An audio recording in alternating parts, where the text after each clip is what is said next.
1447 sehingga 1550 dan ia adalah antara karya Mimosinan yang terletak di daerah Fatih, Istanbul. Dahulunya tempat ini adalah rumah anak yatim pada abad ke-19, tapi selepas itu telah ditukarkan jadi asrama oleh Persatuan Pelajar Turki dan kini telah dijadikan muzium untuk orang ramai datang melawat. Evet, Rüstem Paşa için önce Rüstem Paşa Camii'ni yapmış, burayı yapmış.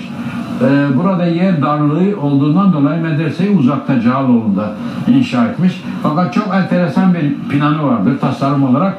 Sekizgen, kare içinde bir sekizgen kuruluş. Orada önce büyük dershane var, sonra öğrenci odaları var, sonra ıslak mekanlar yani tuvaletler ve sahilleler. Ve 1500'lü yıllarda 1550'li yıllarda tamamlamış. Hicri tarih olarak 950 yılında kitabesine göre medreseyi bitirmiştir.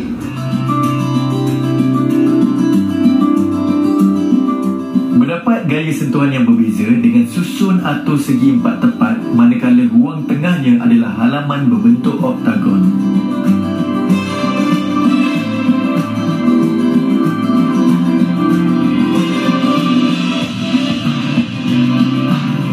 Madrasah ini dibahagikan kepada 4 zon utama iaitu halaman, bilik darjah utama, ruang bilik yang kecil dan iwan.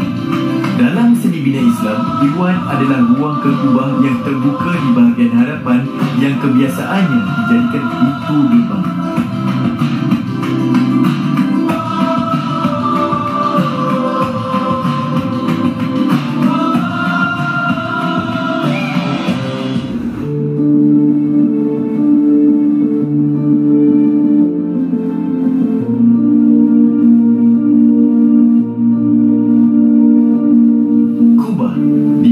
Sebagai ciri yang disignifikasikan dalam seni bina rumah ibadat dan monumen.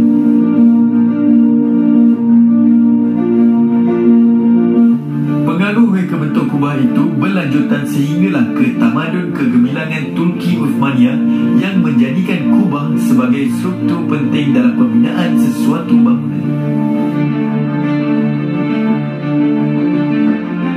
Penggunaan kubah yang berbentuk sfera sudah bermula sejak zaman Rom kuno dan antara kubah terbesar dapat dilihat pada binaan Pantheon, salah satu kuil Rom yang terkenal.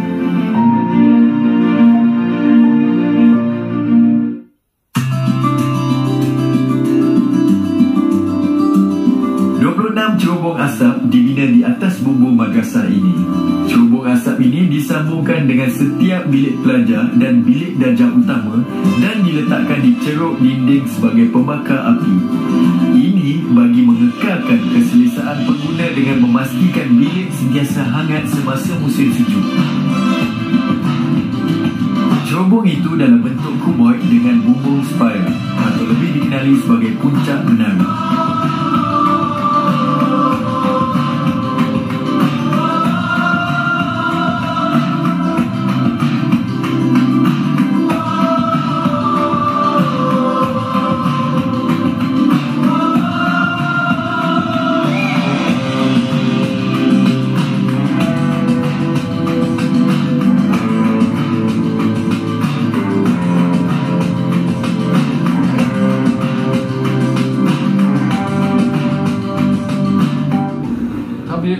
Medreselerde, Rüstem Paşa Medresesi'nde okuyan öğrenciler yatılı olarak kalıyorlar. Yani aynı zamanda orada yatıyorlar ve büyük dershanede ders görüyorlar.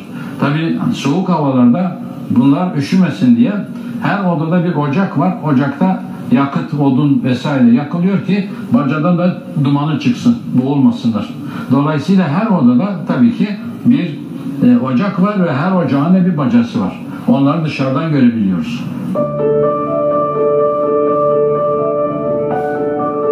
Penalty adalah unsur binaan berbentuk segitiga yang digunakan untuk membolehkan peralihan dari bentuk kubah yang bulat ke bingkai bilik persegi.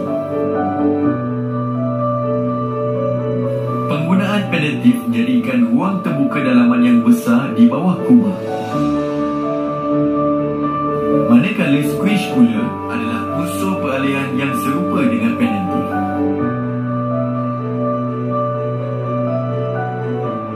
Berbanding penentif, squish berbentuk suku kubah Dan di Madrasah Rustam Pasha, perincian binaan ini hanya dapat dilihat di bilik darjah utama.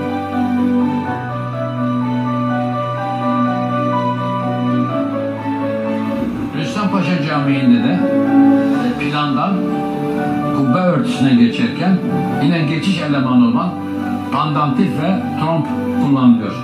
Bunlar açık kalan yerleri kapatmak için birer geçiş elemanıdır.